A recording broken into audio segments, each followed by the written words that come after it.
அனைவருக்கும் வணக்கம். சிறப்பான செப்டம்பர் மாத பலன் தனுசு ராசிக்கு பார்க்க போகிறோம். இந்த அருமையான செப்டம்பர் மாதத்தில் மூல நட்சத்திரம் 4 பாதங்களும், பூராடம் நட்சத்திரம் 4 பாதங்களும் மற்றும் உத்திராடம் நட்சத்திரம் முதல் பாதமும் கொண்ட தனுசு ராசி நேயர்களுக்கு மாத ஆரம்பத்தில் ஜீவனஸ்தான அதிபதி புதன் 9ஆம் வீடான சிம்மத்தில் சூரியன் மற்றும் கேதுவுடன் இருந்து 7ஆம் தேதியில் 10ஆம் வீடான கன்னி ராசியில் பெயர்ச்சியாகி அமர்வது நல்ல அமைப்பை காட்டுகிறதுங்க. அங்கே புதன் உச்சநிலை அடைகிறாரு. 9ஆம் வீட்டில் பார்த்திங்கன்னா சூரியனுடன் சேர்ந்து புத ஆதித்ய யோகமும் தர்ம கர்மாதிபதி யோகமும் தந்திருந்தாலும் கேதுவுடைய அமைப்பினால் நன்மை செய்திருக்க வாய்ப்பில்லைங்க. ஆனால் இந்த செப்டம்பர் மாதத்தில் புதன் உச்சமாவதும் அந்த 10ஆம் வீட்டிற்குள் 17ஆம் தேதியில் சூரியன் வந்து மீண்டும் வலிமையாக தர்ம கர்மாதிபதி யோகம் உருவாவதும் சிறப்பாகும். அதோடு லாபஸ்தான அதிபதி சுக்கிரன் லாப வீட்டிலேயே 3ஆம் தேதியிலிருந்து ஆட்சி பலம் பெற்று அமர்வதும் நல்ல ஒரு அமைப்பை தருங்க. இதனால் தனுசு ராசிக்கு தொழில் மற்றும் வியாபாரத்தில் நல்லதொரு மாற்றமும் அதனால் ஏற்றமும் அதன் மூலமாக முன்னேற்றமும் இந்த மாதத்தில் காணப்போகிறீர்கள். 3ஆம் இடத்தில் இருக்கும் ராகுவால் உங்களுக்கு மனதைரியம் அதிகரிக்குங்க. அந்த மன தைரியத்தை கொண்டு தொழிலில் பல நல்ல புது யுக்திகளை பயன்படுத்தும் போது நல்ல லாபத்தை நீங்கள் பார்க்க போகிறீங்க. சின்ன சின்ன தொழில்கள் செய்கிறவங்களுக்கும் பெரிய பெரிய தொழில் செய்கிறவங்களுக்கும் வியாபாரம் கண்டிப்பாக இந்த மாதம் பல மடங்கு லாபத்தை கூட்ட போகுதுங்க. நீங்கள் இந்த மாதத்தில் ஒரு விஷயத்தை கவனமாக வச்சுக்கணும். அர்த்தாஷ்டம சனி தொடர்ந்து இருப்பதாலையும் கேது பாக்கியஸ்தானத்தில் இருப்பதாலும் அவசரப்பட்டு பெரிய தொகையை முன்பின் தெரியாத நபர்களிடம் முதலீடு செய்வதும் உங்களுக்கு கொஞ்சம் கூட தெரியாத தொழிலில் முதலீடு செய்வதும் தவிர்ப்பது மிக நல்லதுங்க. அதாவது உங்கள் குடும்பத்தில் யாராவது ஒருத்தர் நல்ல தெரிஞ்ச தொழிலை செஞ்சுக்கிட்டு இருக்கலாம், அதுவும் அந்த தொழில் நல்ல லாபத்தை ஈட்டிக்கிட்டு இருக்கலாம். அல்லது உங்கள் ஃப்ரெண்ட்ஸ் யாராவது தொழில் பண்ணிகிட்டு இருக்கலாம். அதை பார்த்துட்டு அந்த தொழிலை பற்றி முழுமையாக தெரிஞ்சிக்காமல் நீங்கள் அந்த தொழிலில் இறங்கி உங்கள் பணத்தை முதலீடாக போட்டிங்கன்னா அது கண்டிப்பாக லாபத்தை ஈட்டித்தராது. அகல பாதாளத்திற்கு உங்களை நஷ்டத்திற்கு கொன்று சென்று விடுங்க. அதனால் முதலீடு செய்யும்போது ரொம்ப கவனம் முக்கியம். உங்கள் ராசி அதிபதி குருவும் 8ஆம் வீட்டில் மறைஞ்சிருக்காரு. எச்சரிக்கையாக இருப்பது முக்கியங்க. இந்த மாதத்தில் தொழில்களில் வளர்ச்சி மற்றும் லாபத்தை வைத்து பார்க்கையில் டிஜிட்டல் மார்க்கெட்டிங், மீடியா, டெலிகாம் மற்றும் தகவல் தொடர்பு தொழில்கள் அபார வளர்ச்சி அடையுங்க. ஆடிட்டிங், நிதி மேலாண்மை, சட்ட ஆலோசனைகள், பத்திரப்பதிவு நிறுவனங்கள், தனியார் துறை தொழில்கள் அனைத்திலும் நிறைய புதிய வாடிக்கையாளர்களும் ஒப்பந்தங்களும் கிடைக்கப்பெறும். அதே போல் செவ்வாய் மாத பிற்பகுதியில் 8ஆம் இடத்திற்கு பயிற்சி ஆவதால் இந்த தொழில்களில் அதிக முதலீடுகள் செப்டம்பர் மாதத்தில் தவிர்ப்பது நல்லது. தொழில் புரிபவர்கள் இந்த மாதத்தில் புதிய ஒப்பந்தத்தில் கையெழுத்திடும் போது ஒரு முறைக்கு 2 முறை சரியாக படித்து பார்த்து கையெழுத்திடுவது அவசியங்க. உத்தியோகத்தில் ராசி அதிபதி குருவை தவிர முக்கிய கிரகங்கள் நல்ல அமைப்பில் தாங்க இருக்குது. 17ஆம் தேதியில் சூரியனும் 10ஆம் இடத்திற்கு வந்து புதனுடன் சேர்ந்து புத ஆதித்ய யோகத்தை தரும் என்பதால் வேலையில் இருக்கிறவங்களுக்கு வேலை பளு குறைந்து நிம்மதி பிறக்கும். வேலையில் சிலருக்கு நல்ல முன்னேற்றம் இருக்குங்க. சம்பள உயர்வை பற்றி பேச்சுக்கள், பதவி உயர்வு, பதவி மாற்றம், மேலிடத்திலிருந்து சாதகமான பதில் வரும் அமைப்பு இருக்குங்க. ஒரு விஷயம் மட்டும்தான் இடிக்குது. செவ்வாய் 8ஆம் வீட்டிற்குள் வரும், குருவும் 8ஆம் வீட்டில் இருக்குது. அதுவும் உச்சமாக உங்களுக்கு திடீரென கோபம் அதிகமாகலாம். அதனால் வேலை இடத்தில் பிரச்சனைகள் வரலாம், கெட்ட பெயர் உண்டாகலாம். கவனமாக இருப்பது நல்லதுங்க. நீங்கள் சும்மா இருந்தாலும் குடும்ப விஷயங்களாலோ அல்லது தேவையற்ற பயண அலைச்சல்களாலோ காதல் சம்பந்தப்பட்ட பிரச்சனைகளாலேயே உங்களுக்கு எரிச்சல் உணர்வு ஏற்பட்டு அதை வேறு நபர்களிடம் காட்டி பாதிப்படைய வாய்ப்புகள் இருக்குது.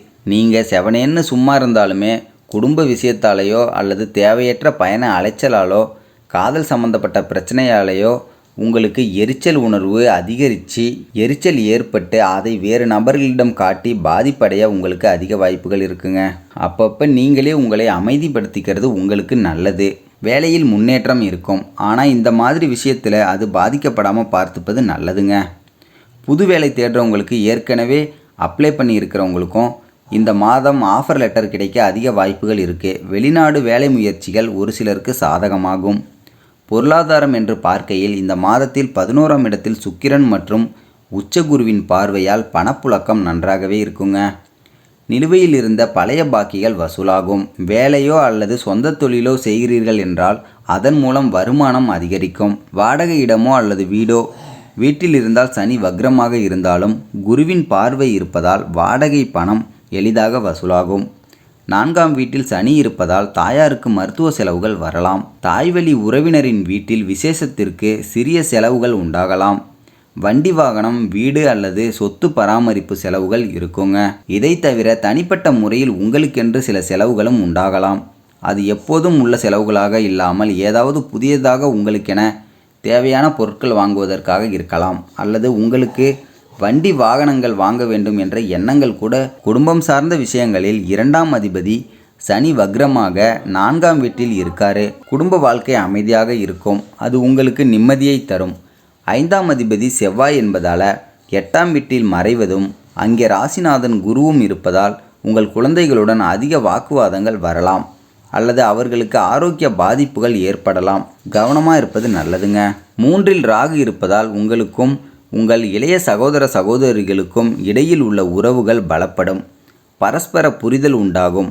மாத ஆரம்பத்தில் தந்தைக்கு ஏதாவது ஆரோக்கிய பிரச்சனைகள் இருந்தாலோ அல்லது தந்தைக்கும் உங்களுக்கும் கருத்து வேறுபாடுகள் இருந்தாலோ அது மாத பிற்பகுதியில் சரியாகிவிடும். சூரியன் கேதுவை விட்டு விலகி 10ஆம் இடத்திற்கு பெயர்ச்சியாகிவிடும்.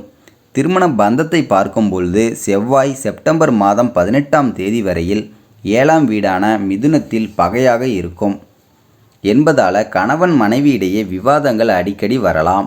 கவனமாக இருப்பது நல்லதுங்க. கருத்து வேறுபாடுகளும் உருவாகலாம். முடிந்த வரையில் விட்டு கொடுத்து போக முயற்சி செய்யுங்கள். அதனால் பாதிப்புகள் அதிகம் குறையும். திருமணத்திற்கு வரன் தேடுபவர்களுக்கு சுக்கிரன் சுபமாக ஆட்சி பலத்துடன் 11ஆம் வீட்டில் இருப்பதால் உங்களுக்கு ஏற்ற வரன்கள் வர ஆரம்பிக்கும்.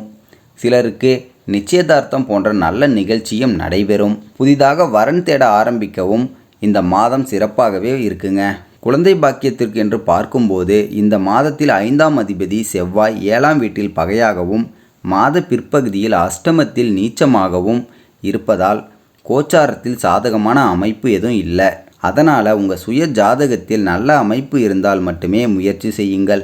இல்லை என்றால் அக்டோபர் மாதம் இறுதி வரை காத்திருப்பது நல்லது. ஏற்கனவே குழந்தைகள் இருப்பவர்களுக்கு குழந்தைகளின் ஆரோக்கியத்தில் கவனம் வேண்டும்.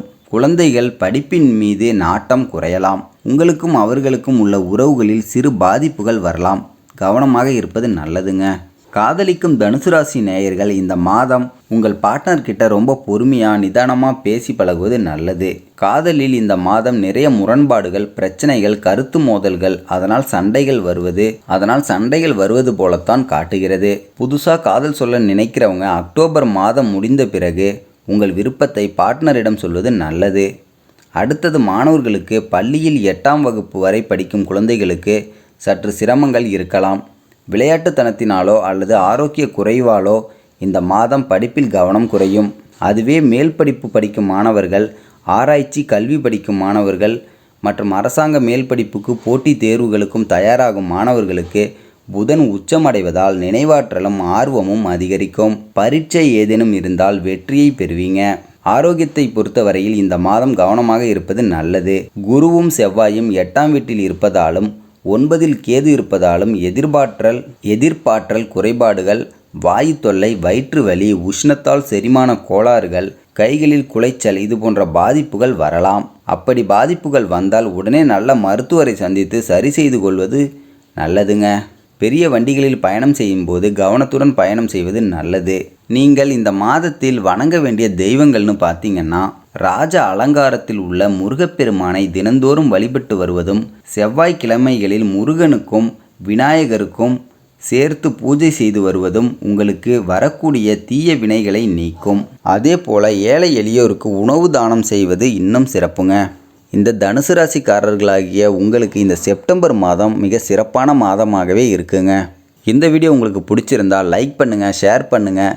இது வரைக்கும் நம்ம சேனலை சப்ஸ்கிரைப் பண்ணாதவங்க மறக்காமல் சப்ஸ்கிரைப் பண்ணுங்கள். நன்றி, வணக்கம்.